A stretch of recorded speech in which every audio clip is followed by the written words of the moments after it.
Bahagia. Salawat serta salam semoga senantiasa tercurahkan kepada junjungan kita Nabi Muhammad SAW yang telah membawa kita dari zaman kegelapan menuju zaman yang penuh ilmu dan cahaya iman. Kepada yang terhormat tim Radar Banyuwangi, yang kami hormati Bapak Kepala Sekolah SMP Negeri 1 Glaga, Bapak Dardiri SPD, yang kami hormati Bapak Ibu Guru SMP Negeri 1 Glaga, dan yang kami banggakan anak-anak siswa-siswi SMP Negeri 1 Glagah yang luar biasa semangatnya pagi ini. Teman-teman yang berbahagia, bagaimana kabarnya hari ini? Masih semangat ya puasanya? Hari ini bukan sekedar acara biasa, tapi sebuah pertemuan yang penuh makna karena kita berada dalam bulan suci Ramadan. Dengan iman yang semakin kuat, ilmu yang semakin luas, dan amal yang semakin indah. Pada kesempatan yang istimewa ini, kita akan bersama-sama mengikuti kegiatan Pondok Ramadan bersama Radar Banyuwangi dengan tema Cerdas Bermedia Sosial dengan Santun dan Benar.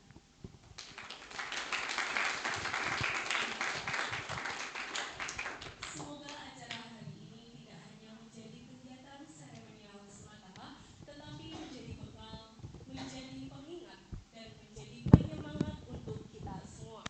Oleh karena itu, marilah kita buka acara pagi hari ini dengan bacaan basmalah. Bismillahirrahmanirrahim. Memasuki acara selanjutnya, yakni sambutan yang akan disampaikan oleh Bapak Kepala Sekolah. Kepada Bapak Dardi SPD, kami persilahkan.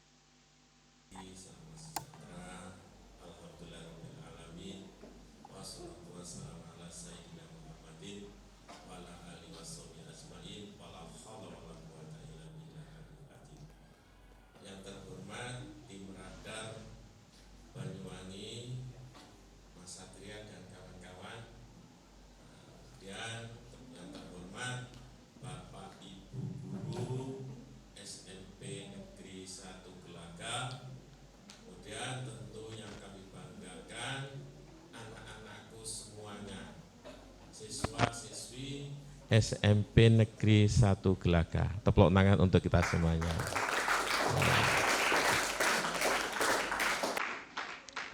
Tentu pada pagi ini marilah kita awali dengan selalu kita panjatkan puji syukur kehadirat Allah Subhanahu wa Ta'ala.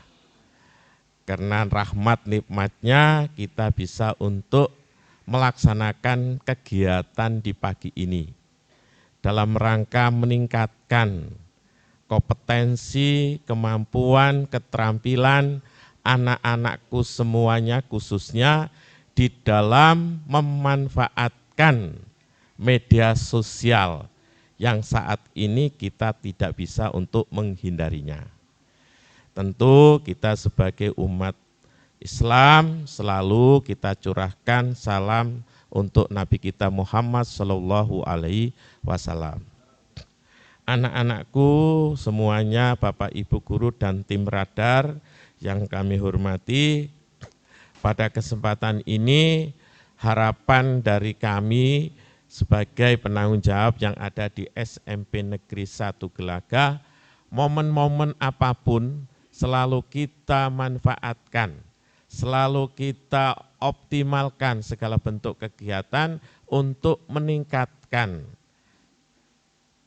pengetahuan, terutama keterampilan kita semuanya sebagai pengingat, sebagai tempat untuk menuntut ilmu dimanapun, kapanpun, itu yang terpenting.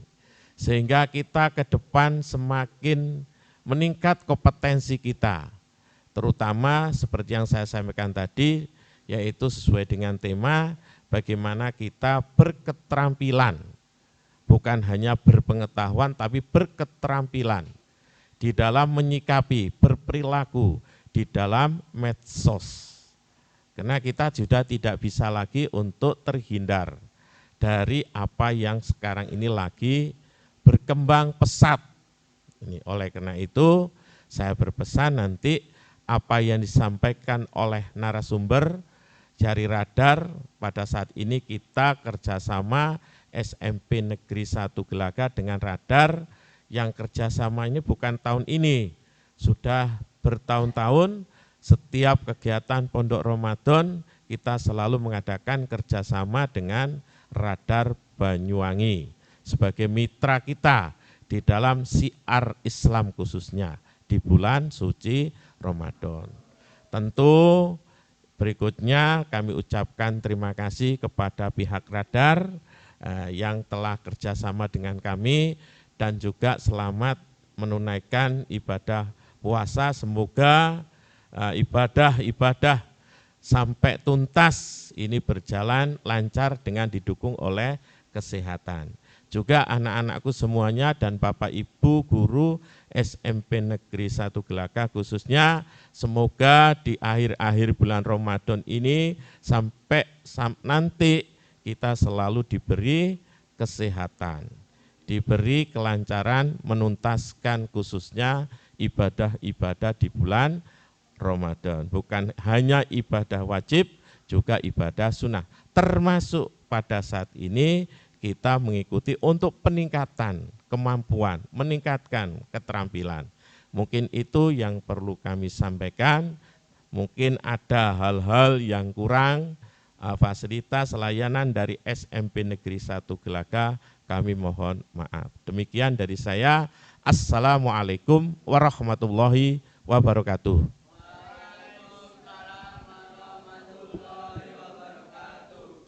Terima kasih atas sambutan yang telah disampaikan. Semoga pesan dan harapan yang disampaikan menjadi motivasi bagi kita semua. Baiklah, acara selanjutnya doa yang akan dipimpin oleh Ustadz Humaidi SPDI. Kepada beliau kami persilakan.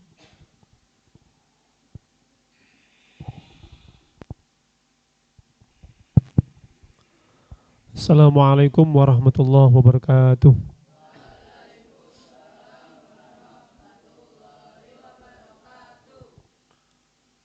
Bismillahirrahmanirrahim. Ila hadratin Nabiil Mustafa Sayyidina wa Habibina Muhammadin sallallahu alaihi wasallam. Al-Fatihah. A'udzu billahi minasyaitonir rajim. Bismillahirrahmanirrahim. Alhamdulillahi rabbil alamin arrahmanir rahim maliki yaumiddin. إياك نعبد وإياك نستعين اهدنا الصراط المستقيم صراط الذين أنعمت عليهم غير المغضوب عليهم ولا الضالين آمين بسم الله الرحمن الرحيم الحمد لله رب العالمين حمد الشاكرين حمد الناعم حمدا يوافي نعمه ويكافي مزيده يا ربنا لك الحمد كما ينبغي لجلال وجهك الكريم وعظيم سلطانك اللهم صل وسلم على سيدنا محمد صلاة تنجينا بها من جميع الأهوال والآفات وتقضي لنا بها جميع الحاجات وتطهرنا بها من جميع السيئات وترفعنا بها عندك على الدرجات وتبلغنا بها أقصى الغايات من جميع الخيرات في الحياة وبعد الممات ربنا لا تزغ قلوبنا بعد إذ هديتنا من لدنك رحمة إنك أنت الوهاب ربنا هب لنا من أزواجنا وذريتنا قرة أعين واجعلنا للمتقين إماما اللهم كما أنعمت فزد وكما زدت فبارك وكما باركت فعدم وكما أدمت فلا تسلب منا يا رب العالمين ربنا آمنا فاغفر لنا وارحمنا وأنت خير الراحمين ربنا آتنا في الدنيا حسنة وفي الآخرة حسنة وقنا عذاب النار سبحان ربك رب العزة عما يصفون وسلام على المرسلين والحمد لله رب العالمين. Terima kasih. Assalamualaikum warahmatullahi wabarakatuh.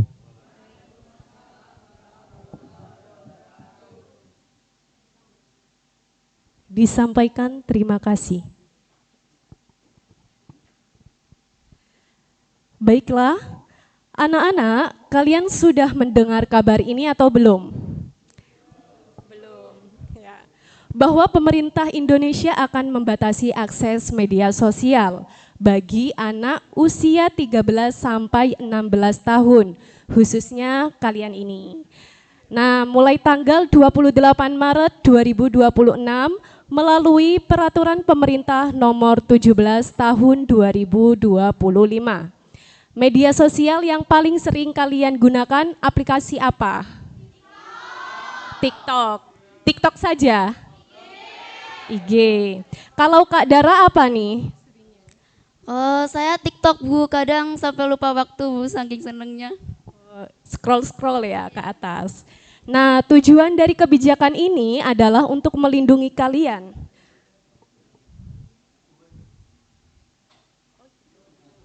Khususnya bagi remaja dari konten negatif dan kecanduan digital yang mempengaruhi kesehatan mental, khususnya pada platform yang berisiko tinggi, contohnya TikTok, YouTube, Instagram, dan Facebook. Teman-teman yang berbahagia, inilah saat yang kita tunggu-tunggu. Acara yang pertama yang hadir bersama kita Ustadz Humaydi SPDI, Guru Pendidikan Agama Islam. Beliau akan berbagi ilmu, motivasi, nasihat kepada kita semua tentang jadikan puasa sebagai perisai diri di era digital. Kepada Ustadz Humaydi kami persilahkan.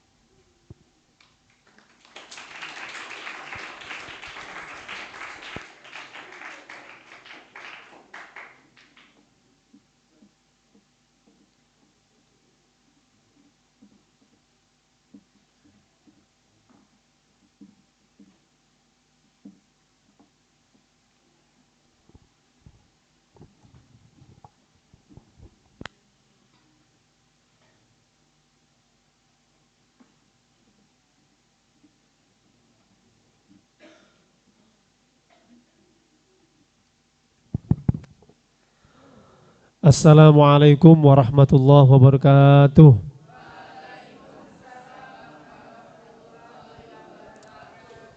Bismillahirrahmanirrahim. Alhamdulillahirabbil alamin. Assalatu wassalamu ala asyrafil anbiya'i wal mursalin Sayyidina Muhammadin wa ala alihi wa sahbihi ajma'in. Yang terhormat Bapak Kepala Sekolah SMP Negeri 1 Gelaga, Bapak Dadiri SPD, yang kami hormati tim Radar Banyuwangi, khususnya kepada pemateri yang luar biasa Mas Krisna, dan yang kami hormati pula Bapak Ibu Guru sekalian, Ustadz Ustadzah, dan anak-anakku sekalian, 3 pilar organisasi yang sangat luar biasa, pengurus OSIS, pengurus PMR, dan pengurus Dewan Galang. Tepuk tangan buat kalian semuanya.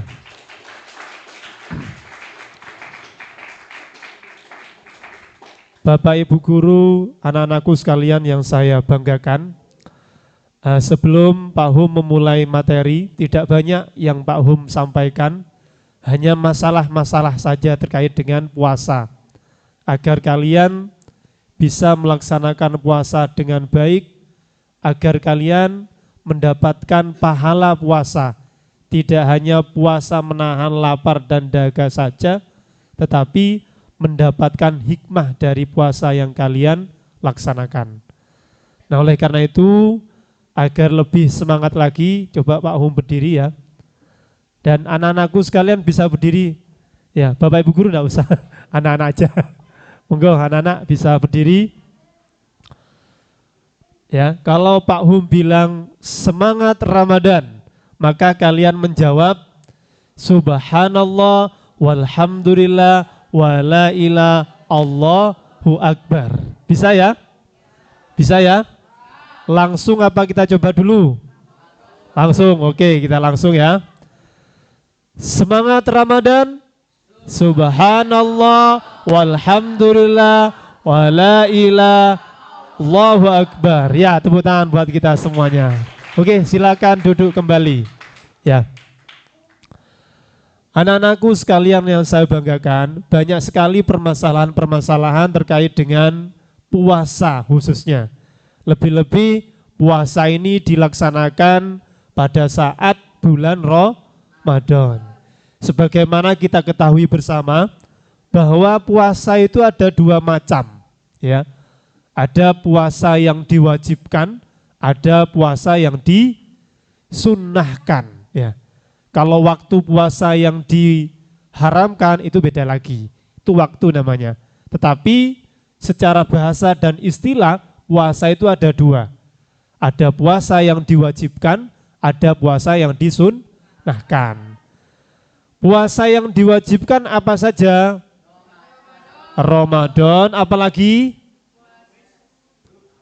Senin Kemis itu sunnah. Puasa nazar. Puasa apa? Nazar. Jadi puasa yang diwajibkan itu ada dua, anak-anak. Yang pertama adalah puasa di bulan Ramadan, yang kedua adalah puasa nazar.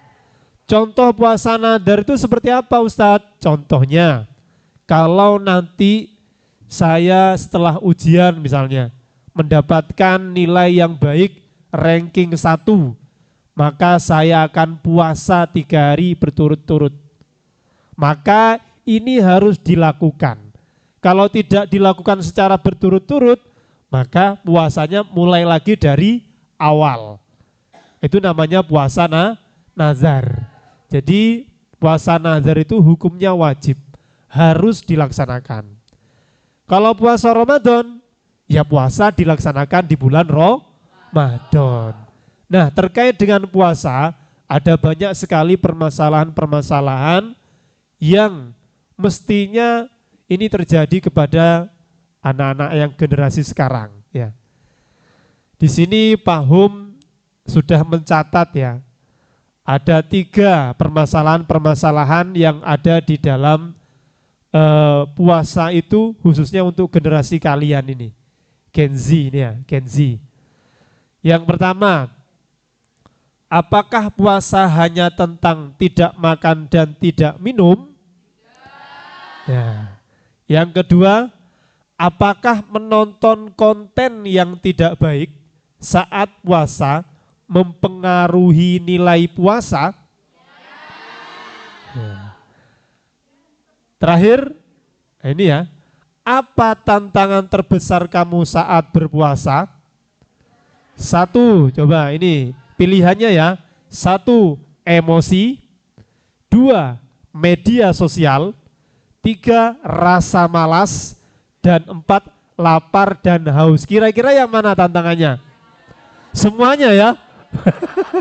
Semuanya menjadi tantangan besar ini ya. Khususnya di poin media sosial ya. Ini nyambung dengan kasus yang nomor 2. Nah, 3 kasus ini yang akan Pak Hum bahas. Yang pertama, apakah puasa hanya tentang tidak makan dan tidak minum? Setuju atau tidak? Setuju atau tidak? Setuju atau tidak? Setuju. Kira-kira alasannya ada yang tahu apa? Coba maju ke depan, ayo. Maju ke depan. Salah enggak apa-apa, yang penting mencoba. Ayo maju ke depan, silakan. Apakah puasa hanya tentang tidak makan dan tidak minum? Katanya setuju tadi. Tidak ya? Ayo maju ke depan. Apa saya panggil? Coba Tasya, maju ke depan Tasya. Wah ini luar biasa ini Ketua Pramuka Dewan Galang ini ya. Tepuk tangan, tepuk tangan. Oke, sini Mbak. Ya. Oke, ya. Ya. Sebisanya, semampunya, sepengetahuan kamu, ya. Ya, jelaskan.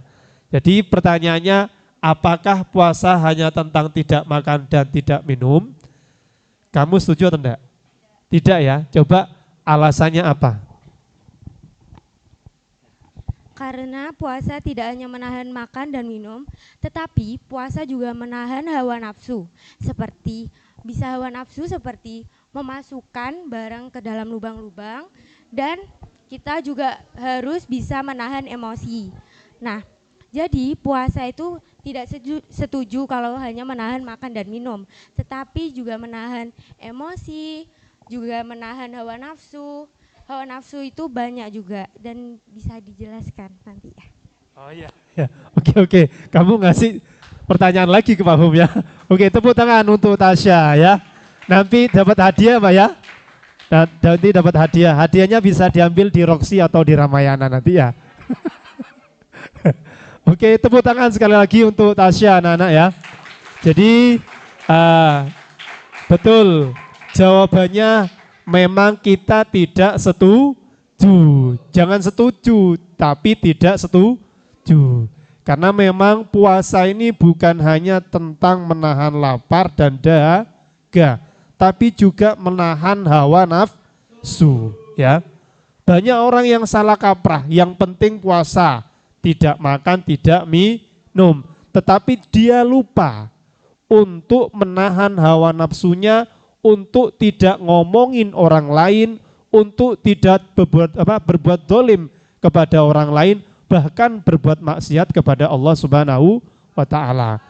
Padahal ketika kita melaksanakan puasa, kita tidak hanya menahan sesuatu yang sifatnya bisa membatalkan puasa, tetapi kita juga harus menjaga sesuatu yang bisa membatalkan pahala puasa. Jadi secara logika Allah Subhanahu wa Ta'ala itu sudah memberikan 100% kepada kita pahala puasa. Tetapi ketika kita tidak bisa memanfaatkan momen, artinya kita terus melakukan maksiat, maka pahala itu akan terkikis. Ya. Contoh, kita melihat konten-konten yang kurang baik di media sosial. Apalagi contoh lagi, kita update status, ya, WA, Facebook, ataupun TikTok buat konten yang kurang baik, sehingga mengakibatkan pertengkaran misalnya, atau konten-konten yang sifatnya porno aksi atau pornografi. Nah ini yang bisa membuat kita pahala puasanya akan terkikis. Kata Rasulullah, banyak orang yang berpuasa tetapi hanya mendapatkan lapar dan dahaga. Kenapa? Karena tidak menahan hawa nafsunya. Hawa nafsu itu banyak, bisa makan, bisa minum, ya, bisa hawa nafsu birahi, bisa hawa nafsu mungkar, artinya zalim kepada orang lain. Kemudian yang kedua, apakah menonton konten yang tidak baik saat puasa mempengaruhi nilai puasa? Sangat mempengaruhi. Oleh karena itu, penting kiranya kita itu mengetahui bagaimana konten-konten yang baik, bagaimana konten-konten yang tidak baik, ya. Maka nanti akan dijelaskan seperti apa, ya, dan bagaimana nanti cara kita bermedsos dengan baik dan benar itu dijelaskan nanti oleh Mas Krisna ini yang dari Radar, ya. Kemudian anak-anak, tantangan terbesar kamu saat berpuasa. Di sini Pak Hum ada 4 pilihan, ya, ada 4 pilihan, dan ternyata sepertinya buat kalian berat semuanya ini, ya. Padahal kalau kita pilih yang paling berat itu adalah media sosial, ya, karena memang kita tidak bisa menyaring, terkadang seperti itu, tergantung dari iman kita masing-masing, ya. Emosi, betul, emosi memang berat, tapi setidaknya kita bisa menahan emosi. Caranya bagaimana? Ketika kita emosi atau kita tersulut emosi, maka kita cukup bilang, saya puasa. Ini mengingatkan diri kita bahwa kita ini sedang berpuasa. Kemudian rasa malas. Bagaimana agar tidak malas? Caranya, contoh, ya, memang betul puasa, tidurnya orang yang puasa itu ibadah, ya. Habis sholat subuh tidur, habis itu mau sholat duhur bangun, sholat duhur, setelah sholat duhur tidur, ternyata bablas ke subuh lagi. Akhirnya tidak buka, ya, tidak sahur. Kebablasan. Nah, oleh karena itu apapun yang kita lakukan khususnya ibadah, walaupun tidur itu adalah ibadah di dalam berpuasa, tapi ya jangan tidur terus, ya. Jangan lupa di dalam bulan Ramadan itu tidak hanya dikenal dengan bulan puasa, tetapi bulan Ramadan juga dikenal bulan Al-Qur'an, yang dikenal dengan nuzulul Qur'an. Oleh karena itu, ya, hanya di bulan Ramadan nih Apalagi di Indonesia sudah menjadi tradisi yang sangat lampau dari masa-masa dahulu kala, ya. Di bulan Ramadan pasti yang namanya orang tadarus itu tidak hanya malam, siang ada, pagi ada, sore ada. Ini menandakan bahwa di bulan Ramadan ini tidak hanya bulan puasa, tapi bulan Al-Qur'an. Coba Pak Hum ingin tanya, ada yang sudah selesai 1 juz? Ada? Ngacung enggak apa-apa Mbak? Sudah? 1 juz? Alhamdulillah masih ada Pak. Alhamdulillah. Ada yang 2 juz? 2 juz? Anak-anak ya, kalau Bapak Ibu guru saya tidak meragukan ya, tidak meragukan. Apalagi ada hotmil Quran ya. Ada yang 2 juz? Tidak ada ya. 1 makro ada, 1 makro, 1 ain, 1 ain. Ada ya, kemarin kan hotmil Quran ya. Jadi Al-Quran itu tidak hanya kita laksanakan, kita baca di bulan Ramadan. Di luar bulan Ramadan kita juga dianjurkan untuk membaca Al-Quran. 1 huruf Al-Quran yang kita baca itu mengandung pahala, apalagi di bulan Ramadan. Bulan Ramadan ini bulan yang penuh dengan rahmat, bulan yang penuh dengan ridha Allah, bulan yang penuh ampunan. Bahkan 1 kegiatan ibadah kita itu dilipat gandakan pahalanya 10 kali lipat. Kalian membaca Al-Quran, 1 huruf ada pahalanya, tinggal mengalihkan sudah. Ya, jadi luar biasa bulan Ramadan ini. Makanya bulan Ramadan ini banyak umat Nabi yang lain menginginkan bulan Ramadan. Tetapi mohon maaf, bulan Ramadan hanya miliknya umat Nabi Muhammad SAW. Allahumma sholli ala Muhammad. Semoga kita nanti mendapatkan syafaat baginda Nabi Muhammad SAW. Kemudian rasa malas, ya, lapar dan haus. Ya namanya puasa ya pasti lapar, pasti haus. Kalau tidak kuat ini biasanya orang yang tidak terbiasa. Ya, kalau tidak terbiasa ya tidak bisa.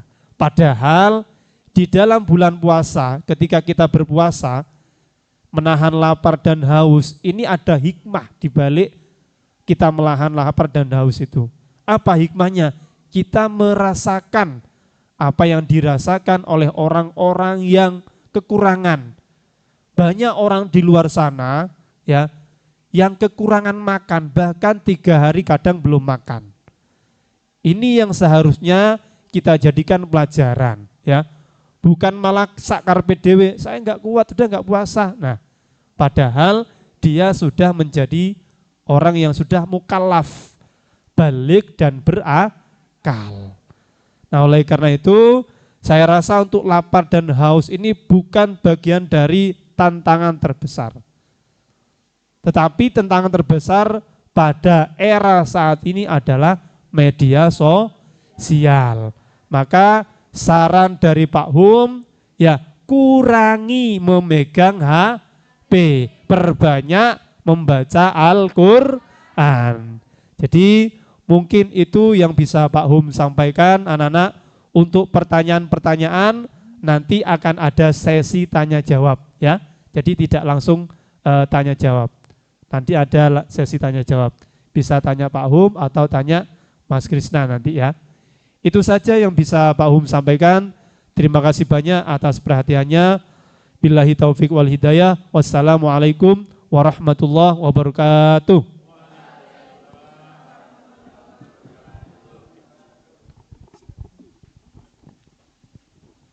Masya Allah, terima kasih yang sebesar-besarnya atas ilmu nasihat yang telah diberikan. Semoga apa yang kita dengar hari ini tidak berhenti di telinga, tetapi mengalir ke dalam hati dan terwujud dalam perbuatan. Baiklah, langsung saja memasuki sesi berikutnya, bincang santai bersama Bapak Krisna, perwakilan dari tim Radar Banyuwangi, Beliau akan berbagi ilmu, nasihat, serta pengetahuan tentang tata cara bermedia sosial dengan santun dan benar kepada kita semuanya. Kepada Bapak Krisna kami persilakan.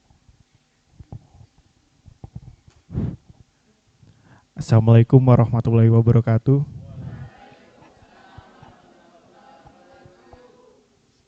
Sebelumnya Bapak Ibu Guru, saya izin untuk menyampaikan beberapa materi untuk bagaimana cara bersosial media yang baik dan cara menangkal berita-berita yang hoax di sini. Izin berdiri. Ya, sebelumnya nama saya Satria. Kan Krisna.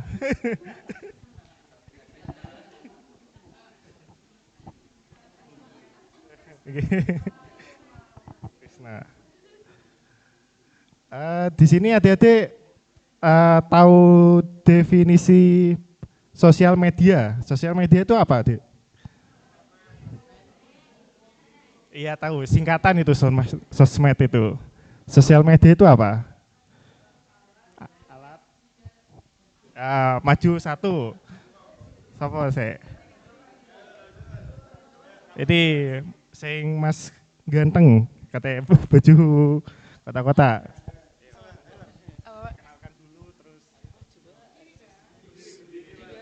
Perkenalkan, nama saya Akbar Fitrianto. Apa, Mas?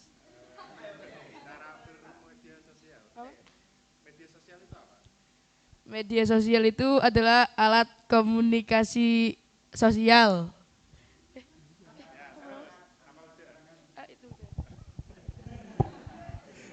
Ya, ini menjelaskan sekali ya alat bermedia sosial.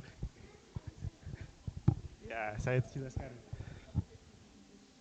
Medsos atau media sosial sendiri itu adalah platform internet yang berguna untuk kita berinteraksi, membagikan konten-konten seperti entah itu berupa teks, tulisan, foto maupun video. Dan saat ini mungkin lebih sering digunakan sebagai tempat hiburan bagi adik-adik ya, melihat hiburan, tontonan. Dan di sini medsos sendiri bisa jadi tempat yang baik untuk kita maupun menjadi tempat yang jelek juga. Mungkin untuk hal baiknya bisa menjadi tempat berkenalan untuk kita, untuk menjangkau teman-teman kita di luar kota maupun yang nggak bisa kita ajak ketemuan langsung. Dan bisa juga untuk update informasi sekolah maupun sharing hobi dan sarana hiburan. Adik-adik di sini tahu kan kalau tadi kan sudah disampaikan oleh MC, oleh guru bahwa untuk anak usia 16 tahun ke bawah itu dibatasi untuk bermedia sosial. Adik-adik di sini umurnya berapa semua? Berapa? Oh. Berarti kan masih di bawah 16 tahun. Apa di sini punya sosial media semua? Yang enggak punya ada? Oh, enggak ada. Apa tiap hari mesti HP-an tok? Setiap hari? Enggak. Ada yang enggak? Kalau enggak megang HP itu biasanya adik-adik itu ngapain? Kalau enggak tidur ke? Karaoke kan pakai HP juga. Karaoke. Di sini kan berarti adik-adik itu gak lepas dari HP atau sosial media sehari-harinya. Mungkin kalau lepas dari HP ketika sekolah dan ketika tidur tok ya, berarti kalau gak ketemu temannya berarti bersosmed terus. Jadi di sini mungkin kalau dibatasi itu mungkin semoga aja adik-adik bisa membatasi sosial medianya. Tapi di sini kan kemungkinan kecil kan adik-adik kan tetap main HP kan dalam sehari-hari itu. Mungkin di sini saya mau ngasih tips agar adik-adik bisa berbijak bersosial media. Bagaimana itu cara menghindari hal buruk dan bisa memanfaatkan menjadi tempat yang positif. Di sosial media juga banyak dampak buruknya sebagai tempat bullying. Mungkin adik-adik pernah melihat teman-temannya adik yang tukaran kan, yang berantem lewat sosmed. Ya, sering itu, Dik. Apa jarang-jarang? Oh, sering. Banyak hoax yang bertebaran, postingannya bikin sakit hati ini nyambung tempat bullying juga dan data pribadi yang bocor. Mungkin data pribadi yang bocor ini mungkin adik terlalu oversharing kalau bahasa sekarang itu. Next.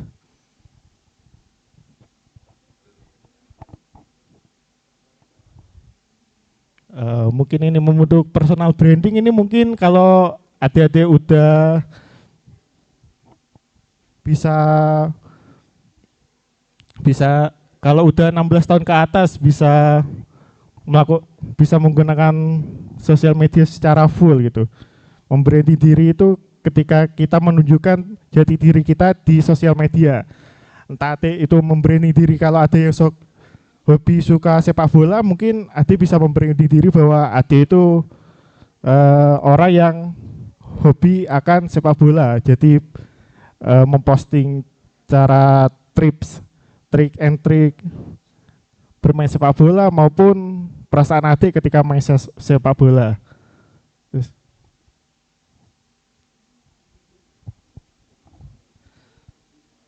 Dampak negatif bila salah digunakan. Kesalahan unggah bisa berdampak pada lingkungan, keluarga, bahkan sekolah. Sejak digital kerap sulit dihapus dari internet. Ya gini deh, jadi ketika kita memposting sesuatu itu akan jadi jejak digital. Walaupun sudah dihapus, mungkin teman-temannya adik yang melihat itu bisa screenshot atau menyimpannya. Mungkin orang-orang yang melihat itu bisa tersimpan. Jadi kita harus bijak bagaimana kita memposting apa yang ada di sosial media. Kalau di sini adik-adik kalau TikTokan maupun Instagram itu biasanya postingannya apa, Dik? Kontennya? Foto keseharian, terus berita set. Ya mungkin itu deh, kalau kita memposting sesuatu itu harus tahu batasan. Mungkin kalau hal yang baik mungkin kita bisa posting, kalau hal yang buruk mungkin kita bisa simpan atau kita langsung bicarakan ke orang tua maupun bapak ibu guru yang ada di sekolah. Karena kalau kita memposting hal buruk itu bisa jadi jejak digital yang jelek gitu, dan hal itu tidak akan bisa langsung dihapus.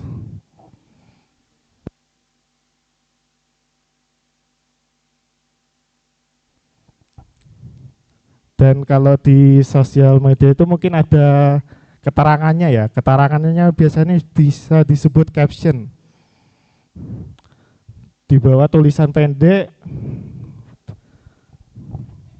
di tulisan bawah foto dan video yaitu berfungsi bikin orang penasaran, nge-like komen postingannya adik, dan caption yang bagus itu bisa membuat orang tertarik gitu.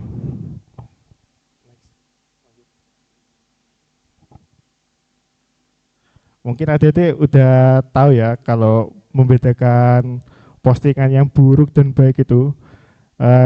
Contohnya ini deh, kalau postingan yang baik itu postingan yang mengajak kita ke hal yang positif. Dan begitu sebaliknya kalau yang buruk, mengajak kita hal yang negatif. Mungkin kalau postingan buruk itu kalau adik, mungkin ada yang mokel, adik mempostingnya dan ngajak teman-temannya. Itu termasuk postingan yang buruk. Dan begitu sebaliknya dengan postingan yang baik.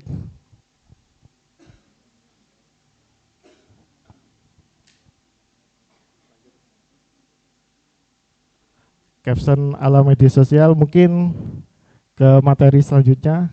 Nanti saya akan jelaskan cara menangkal berita hoax.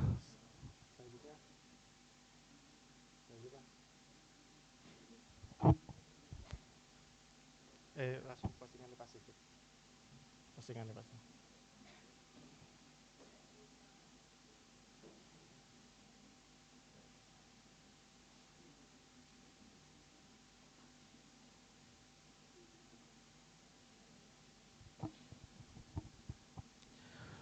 Mungkin singkat aja tadi cara bermedia sosial, mungkin adik-adik sudah bisa mempraktekkan, membedakan bagaimana berbijak bersosial media, memilah bagaimana yang harus di-sharing dan bagaimana yang harus di-keep kita simpan sendiri dan hanya bisa dibagikan ke orang tua maupun konsultasi ke guru.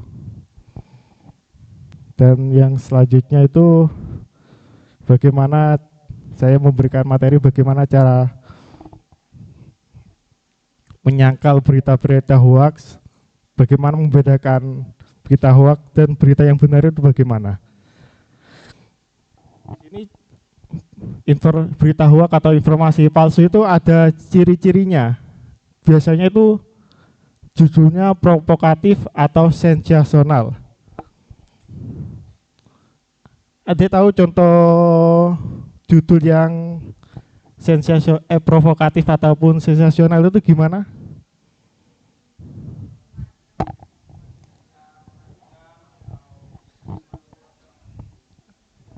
Yang perempuan tak tunjuk random ya. Sing belakang sendiri. Mbak cantik yang sebelah kanan, ya maskeran.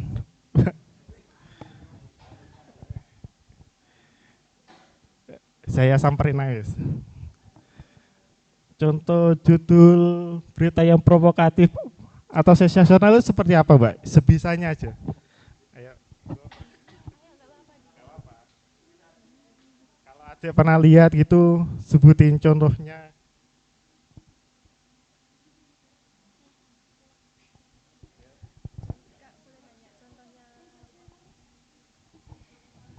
Konten provokatif kayak mengajak keburukan kayak gitu. Ayo, apa ada bisa dikit aja? Enggak ya? Ya enggak apa-apa, mungkin enggak tahu sama sekali. Judul berita provokatif atau sensasional itu contohnya itu ketika salah satu contoh saya berikan contoh kayak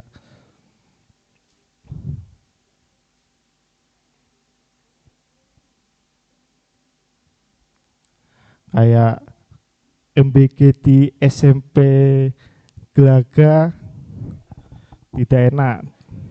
Mungkin itu provokatif kan? Betul contoh. Betul itu provokatif. Karena mikirnya orang-orang bakalan, wah MBK gak enak ini. Padahal itu kan bukan hal yang valid kan, gak bisa memvalidasi semua selerane anak-anak di sini kan, selerane kan beda-beda. Dan itu mungkin termasuk sensasional juga kan, jadi heboh. Dan poin yang selanjutnya sumber tidak kredibel dan tidak jelas. Jadi sumber kredibel dan tidak jelas itu merupakan sumber yang tidak tahu dari mana asal usulnya. Mungkin ada postingan di sosmed mengenai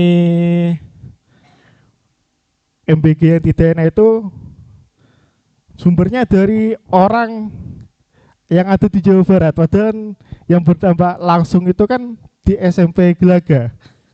Itu contoh yang nggak valid kan. Karena orang yang buat itu nggak tahu kondisinya yang asli. Dan yang selanjutnya memaksa disebarkan viral. Jadi ketika biasanya muncul di sosial media, berita itu muncul berulang kali. Padahal itu dari judulnya aja udah provokatif dan sumber beritanya nggak jelas. Dan poin yang keempat, isi menimbulkan kepanikan atau kebencian.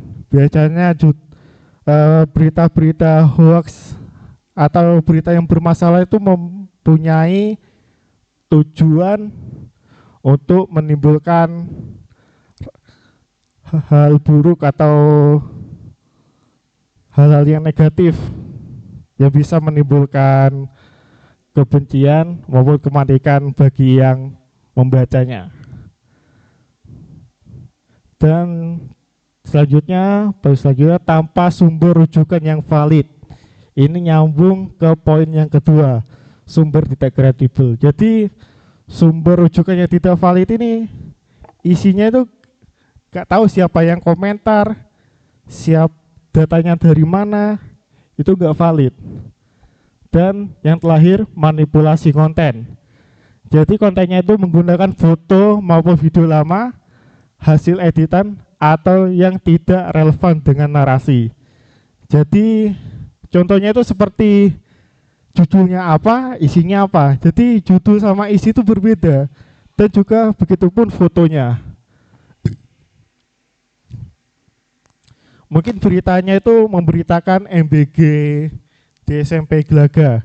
Sedangkan fotonya itu anak sekolah yang MBG-nya bukan di SMP Gelaga, seperti contohnya di Jember atau di Surabaya. Itu juga ciri-ciri berita hoax atau informasi palsu.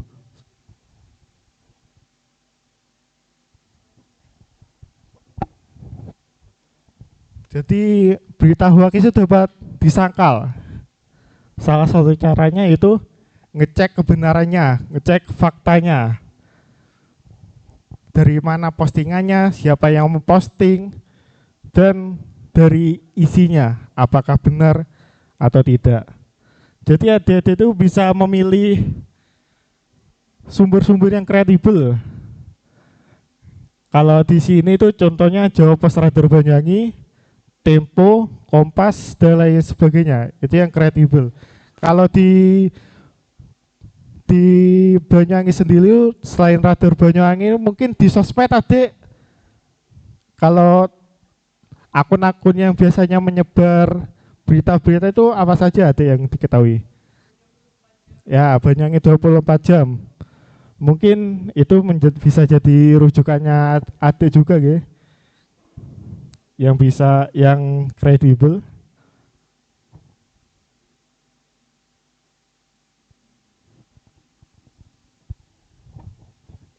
Poin yang kedua untuk mencegah hoax, periksa sumber, situs apa yang menyebar, dan waspadai akun anonim atau akun palsu.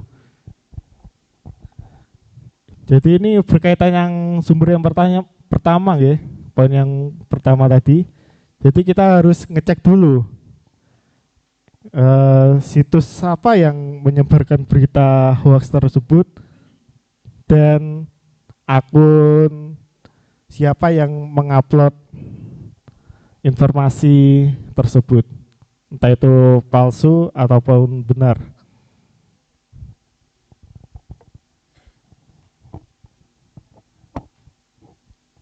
Dan cara mengetahui informasi benar atau hoax itu bisa diidentifikasi dengan analisis gaya bahasa. Hindari berita yang mengandung unsur ajakan emosional. Jadi contohnya di sini,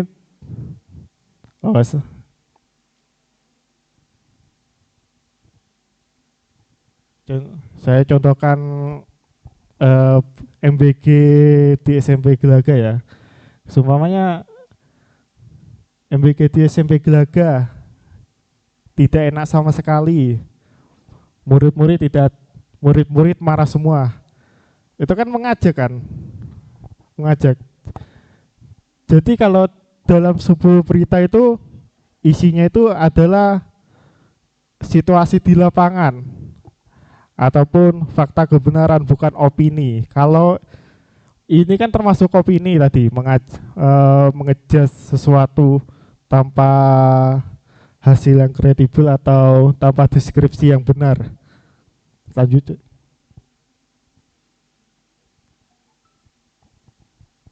Jadi kalau adik melihat sesuatu informasi itu harus dicek dengan definisi yang tadi ya, yang saya jelaskan. Sebelum untuk di-share, kita harus pikir sebelumnya, dan kita harus cek dari mana berita itu berasal, siapa yang upload, dan bagaimana isinya, atau apakah itu isinya baik, dan kalau emang buruk, apakah sumbernya memang kredibel.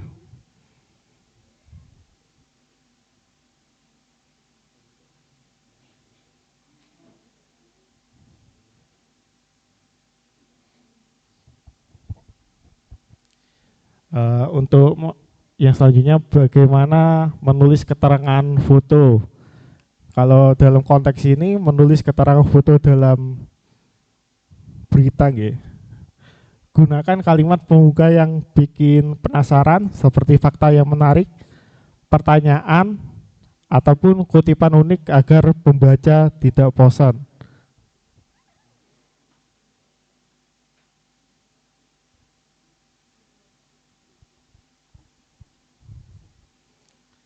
Jadi dalam penulisan keterangan foto, ini berlaku juga dalam penulisan berita, itu ada 5W 1H, yaitu harus mengandung unsur siapa, apa, di mana, kapan, dan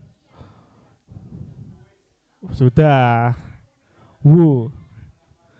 Dan ini mengapa ataupun bagaimana. Contohnya seperti gambar berikut ini.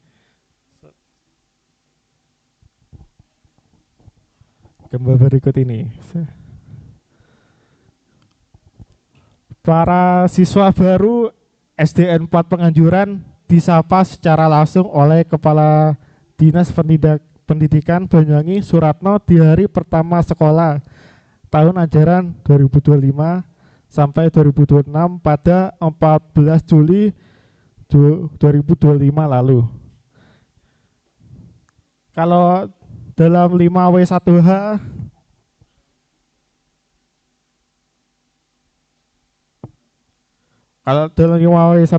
apanya ini di mana letaknya? Ya, apa yang sedang dilakukan? Menyapa secara langsung. Dan siapa yang terlibat? Siswa baru sama siswa dan Kepala Dinas Pendidikan. Di mana? Di mananya ini mana? SMP 4 Penganjuran. Dan kapan hanya itu terletak di mana?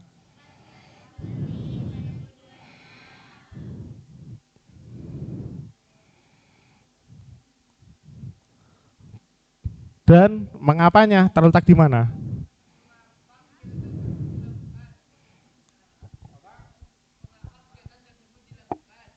Iya, tahu.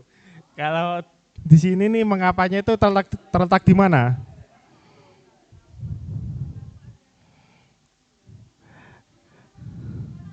Karena hari pertama sekolah tahun ajaran 2025 sampai 2026. Dan bagaimananya itu, kronologinya itu Kepala Dinas Pendidikan itu datang langsung untuk menyapa siswa-siswi baru di SD 4 Penganjuran untuk menghadapi tahun ajaran 2025 sampai tahun 2026. Dan itu kronologinya.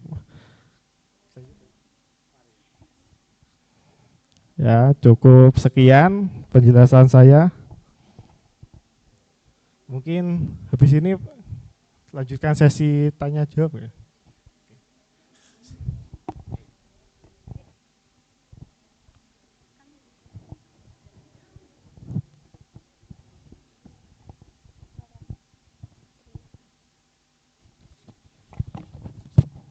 Terima kasih yang sebesar-besarnya atas ilmu nasihat yang telah diberikan. Semoga kita dapat mempraktikkannya di kehidupan sehari-hari. Untuk sesi berikutnya yakni kita akan mendengarkan bersama-sama persembahan lagu dari Kak Sekar kelas 8F. Kepada Kak Sekar bisa maju ke depan. Sembari menunggu Kak Sekar dan masuk ke sesi selanjutnya, sesi tanya jawab, anak-anak mungkin bisa mempersiapkan beberapa pertanyaan yang akan disampaikan kepada pemateri yang ada di depan. Ada pemateri yang pertama yakni Ustadz Humaidi, yang kedua kepada Kak Satria.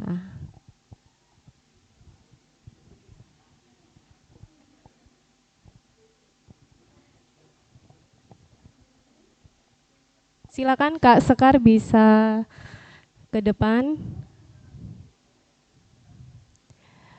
Kak Sekar akan menyanyikan lagu apa ini? Seluku-seluku batok.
Teman-teman, ada yang tahu nggak lagu Suku-Suku Bato yang akan dinyanyikan oleh Kak Sekar ini?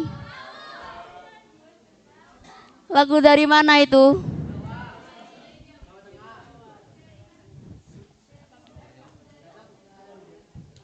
Apa benar Kak Sekar?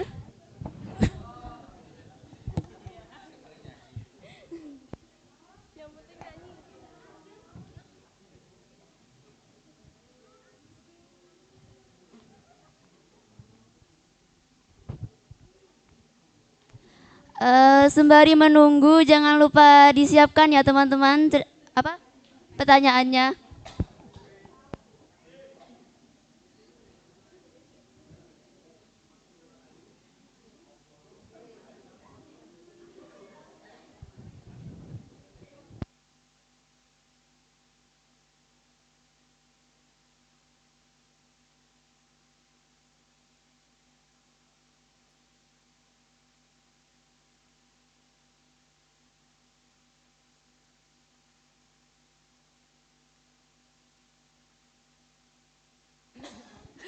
Apakah sudah ada yang jadi pertanyaannya? 3, 1, Haikal? Belum? Ya, silakan disiapkan pertanyaan yang terbaik untuk kedua pemateri kita ini. Nanti akan ada hadiah yang dibagikan oleh Pak Humaidi. Sudah siap, Pak? Sudah.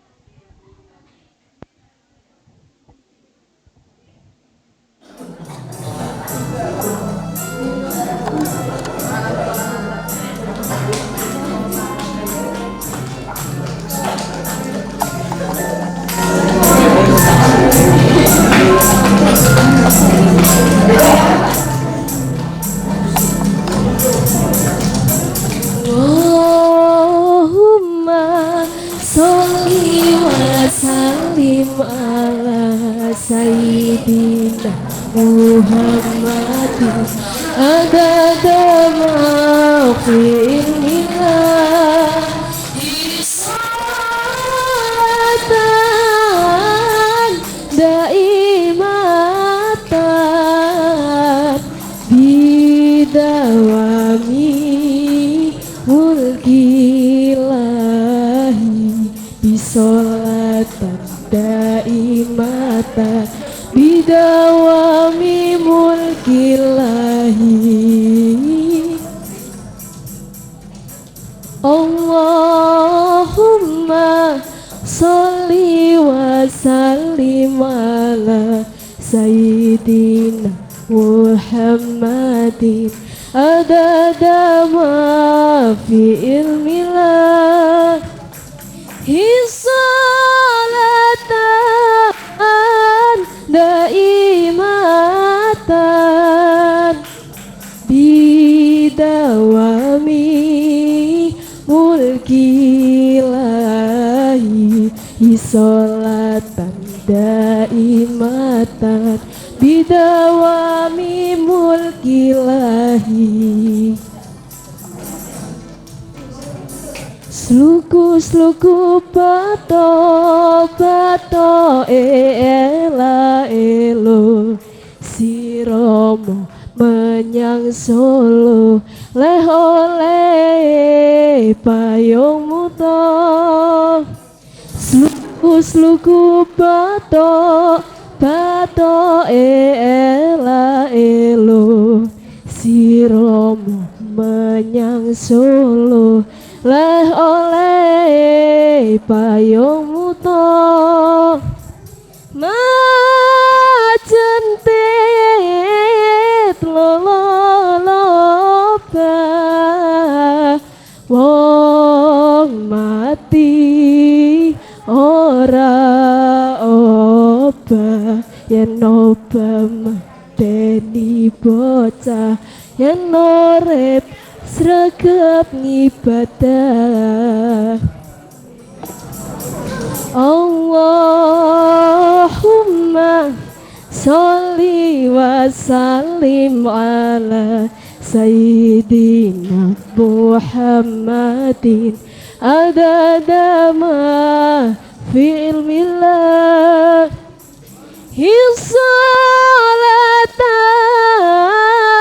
daimatan bidawami mulkilahi isolatan daimatan bidawami mulkilahi.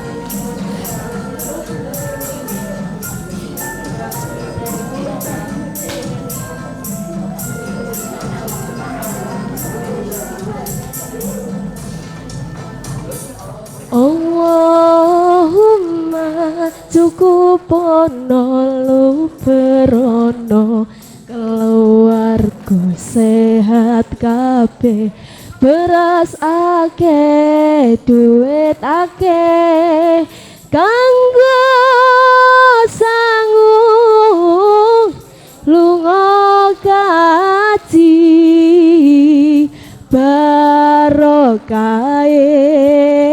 Kanjeng Nabi. Teruskan. Anak ibu nyai Allahumma sholli wa sallim ala Sayyidina Muhammad adin adada ma bi ilmillah hisolatan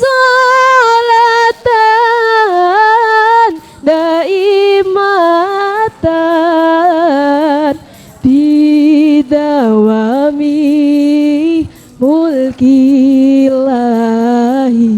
bisolatan daimatan bidawami mulkilahi.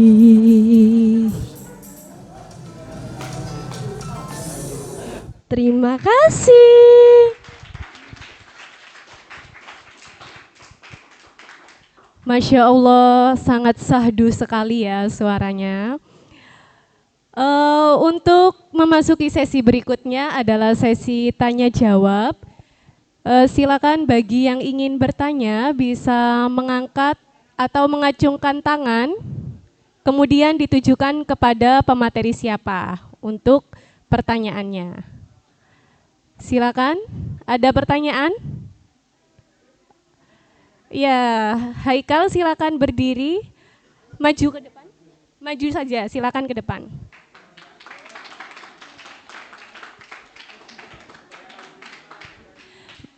Silakan sebutkan nama dan kelas, kemudian pertanyaannya ditujukan kepada siapa. Assalamualaikum warahmatullahi wabarakatuh. Nama saya Haikal Kurniawan dari kelas 8A. Saya mau bertanya kepada Kak Satria. Kalau semisalnya kita puasa, lalu tengah hari kita sakit, dibawa ke dokter, kita disuntik, itu batal gak puasanya? Itu materinya Pak Hum ya? Oh, iya, Pak. Ya. Ditujukan kepada Pak Hum nanti nggih yang menjawab. Itu saja pertanyaannya. Ya, silakan kembali ke tempatnya.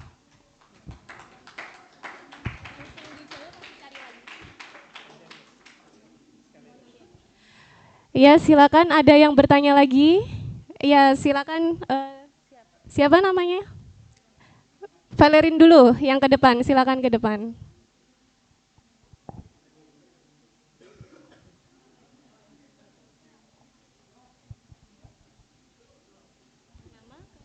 Perkenalkan, nama saya Valerina Marzia Andika dari kelas 7E. Saya izin bertanya kepada Kak Satria.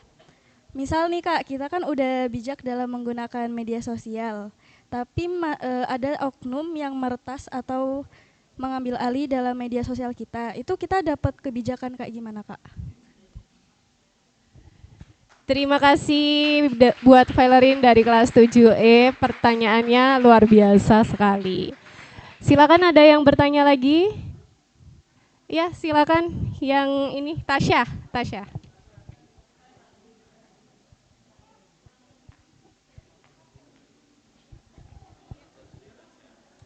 Assalamualaikum warahmatullahi wabarakatuh. Perkenalkan, nama saya Tasya Siva Aprilia dari kelas 8B. Izin bertanya ya Bu, apa saja dampak positif dan dampak negatif dari media sosial bagi remaja? Ini Bapak nih. Baik, terima kasih untuk Tasya. Silakan, ya, silakan maju ke depan.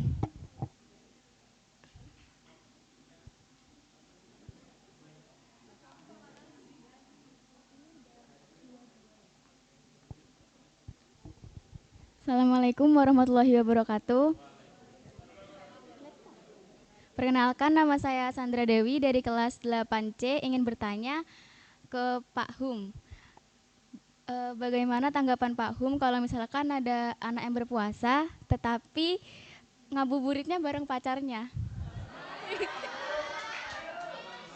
Makasih. Ya, terima kasih. Mungkin ini kasus yang lagi familiar. Ini pertanyaannya sudah dua-dua nggih Pak? Nggih. Langsung jawab apa nambah lagi? Langsung jawab. Monggo kepada Pak Hum dulu.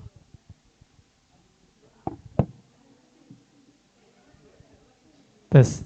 Ya, Terima kasih, pertanyaannya sangat luar biasa. Tepuk tangan untuk yang bertanya ini ya. Yang pertama ada Mas Haikal ya. Yang ganteng ini ya Mas Haikal.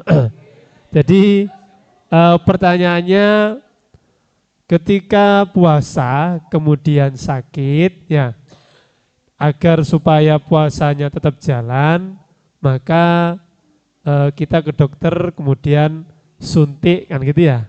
Suntik biasanya suntiknya di mana Mas? Ya, suntiknya biasanya di tangan, di lengan atau di belakang ya, pantat ya, seperti itu. Biasanya kan suntik seperti itu kan ya. Nah, ini perlu kalian ketahui bersama. Tadi di awal itu ketika Kak Tasya ya, Kak Tasya menjelaskan kita harus menahan sesuatu yang masuk ke lubang kan gitu ya. Lubang di sini maksudnya adalah lubang yang terbuka ya. Lubang yang terbuka. Seperti apa? Ya, hidung, telinga, kemudian ya mulut kita. Pokoknya lubang yang terbuka. Ya, lubang-lubang yang terbuka. Kalau tidak terbuka bagaimana? Ya tidak membatalkan. Contohnya seperti tadi. Ketika sakit, kemudian ke dokter agar supaya puasanya tetap lancar lah. Ya, tetap maksimal. Maka suntik itu tidak membatalkan puasa. Yang membatalkan puasa itu memasukkan sesuatu, kalau sesuatu itu atau obat itu mengakibatkan energi semakin meningkat. Contohnya infus. Nah, ketika kita sakit, dalam keadaan sakit kemudian puasa, ya, tapi pakai infus, ya sama aja. Itu juga bisa membatalkan terhadap puasa. Tapi kalau hanya panas, batuk dan sebagainya kemudian disuntik, itu tidak masalah. Karena memang untuk menyembuhkan penyakitnya. Tapi kalau untuk energi seperti infus, itu tidak boleh. Ya, apalagi obat tetes langsung ke mulut. Nah, itu jelas sudah. Ya. Jadi tidak apa-apa ya kalau disuntiknya terhadap sesuatu yang tidak berlubang. Ya, atau tidak terbuka. Kalau terbuka itu tidak sah. Ya. Kemudian yang kedua, Bu, langsung ya. Nah, kemudian yang kedua, bagaimana kalau puasa kemudian ngabuburitnya sama pacar. Ngabuburitnya sama pacar ya, atau buka puasanya sama pacar. Ya, bagaimana? Nah, ini tadi Pak Hum sudah menjelaskan bahwa puasa itu tidak hanya tentang menahan lahap, lapar dan dahaga. Kalau menahan lapar dan dahaga itu membatalkan puasa kalau kita makan atau minum, tetapi menahan untuk tidak melakukan maksiat ini nanti efeknya terhadap pahala puasa. Yang jelas kalau sama pacar itu pasti ada unsur maksiat. Ya, iya Panda. Iya kan, pasti ada sesuatu yang duk-duk ser gitu kan ya. Nah, itu yang mengakibatkan pahala puasa kita akan terkikis. Maka bagaimana agar supaya puasa kita tetap full pahalanya?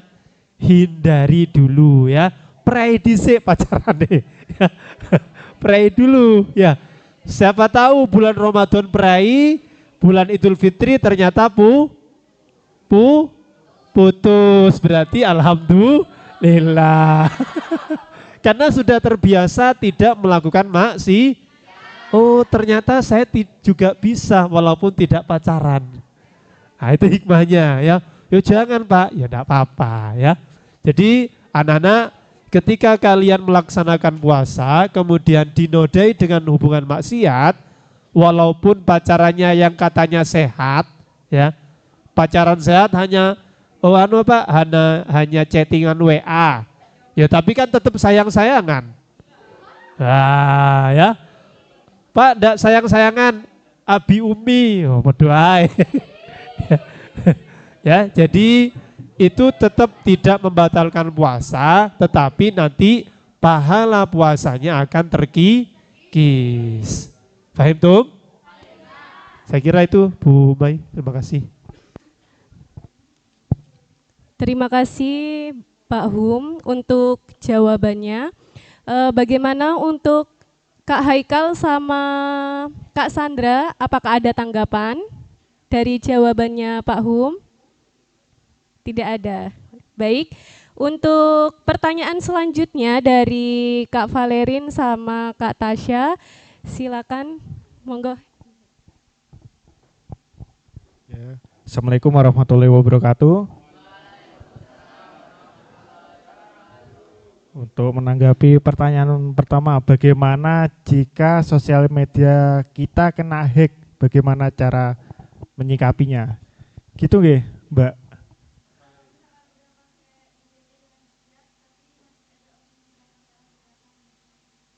Di meretas itu kan, di hack. Mungkin dari sebelumnya, sebelum di hack atau diretas itu, ketika membuat akun sosmed itu biasanya ada langkah-langkahnya dahulu.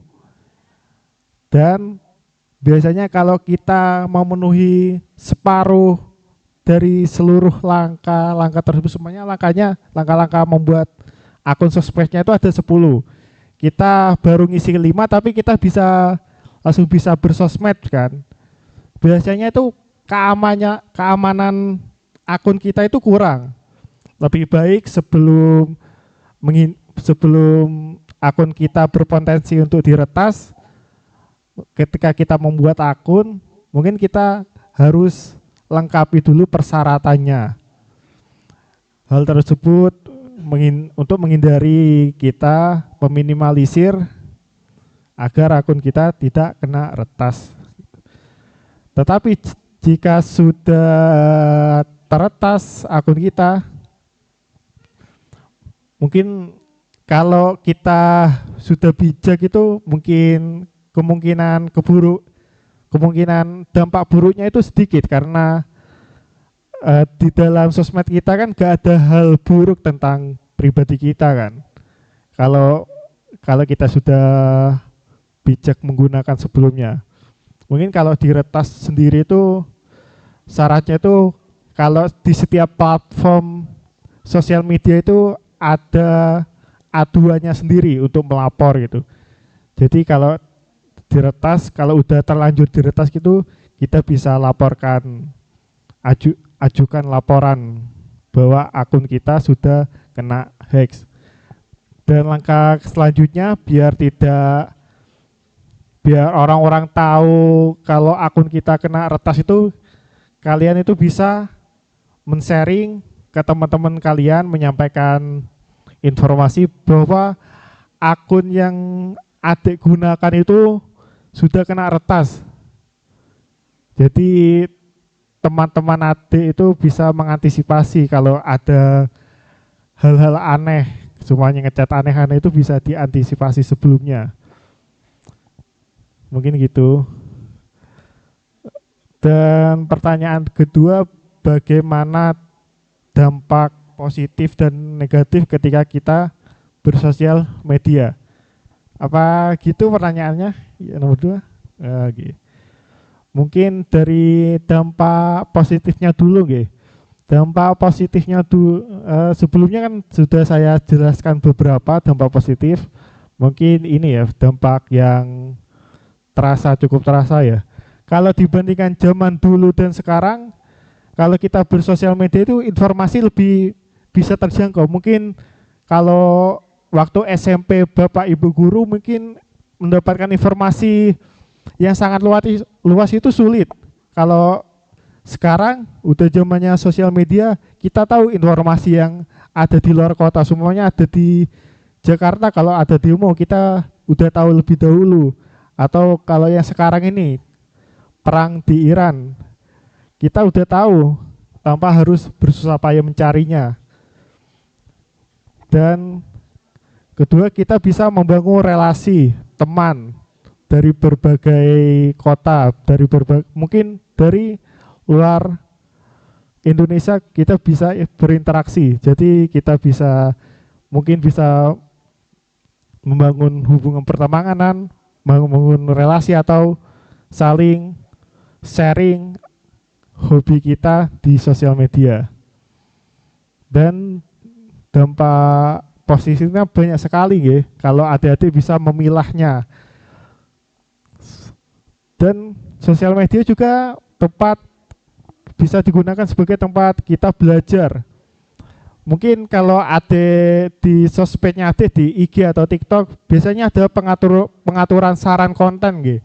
Biasanya itu lebih baik adik itu harus mengklik sarankan konten pendidikan. Mungkin adik bisa lihat di pengaturan sosial medianya adik ya, entah itu TikTok, Facebook maupun Instagram.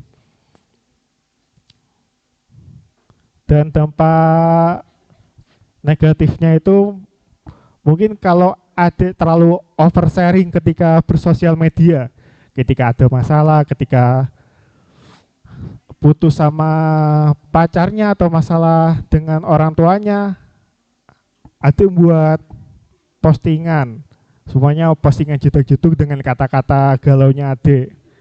Seharusnya itu bisa di sharing, diobrolin sama orang tua, sama guru-guru BK atau guru wali muridnya, bisa konsultasi. Tapi adik memilih untuk di-sharing di sosmed. Ketika kita men-sharing hal negatif di sosmed, kita tidak bisa mengatur komentar orang lain yang akibat konten kita itu. Mungkin kebanyakan komentarnya itu kalau positif baik, kalau negatif adik kan tidak bisa mencegah komentar yang negatif. Mungkin kalau ada hal buruk itu jangan di-upload. Lebih baik di-sharing dulu ke orang tua maupun ke para guru-guru, karena mungkin akan lebih bijaknya melakukan hal seperti itu. Terima kasih.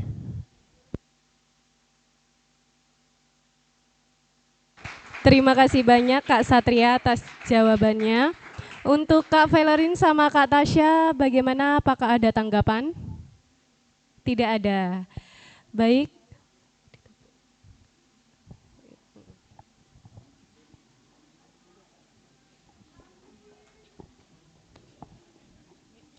Baik, teman-teman yang berbahagia, tak terasa kita telah sampai di penghujung acara Pondok Ramadan bersama Radar Banyuwangi. Semoga kegiatan hari ini menjadi awal yang indah dalam melaksanakan ibadah puasa di bulan Ramadan. Mari kita manfaatkan di penghujung Ramadan ini dengan ibadah yang sebaik-baiknya, dengan perubahan yang lebih baik lagi, serta semangat menjadi pribadi yang lebih mulia. Saya Maisaroh dan saya Dara, selaku pemandu acara memohon maaf apabila terdapat kata-kata yang kurang berkenan. Akhir kata, wassalamualaikum warahmatullahi wabarakatuh.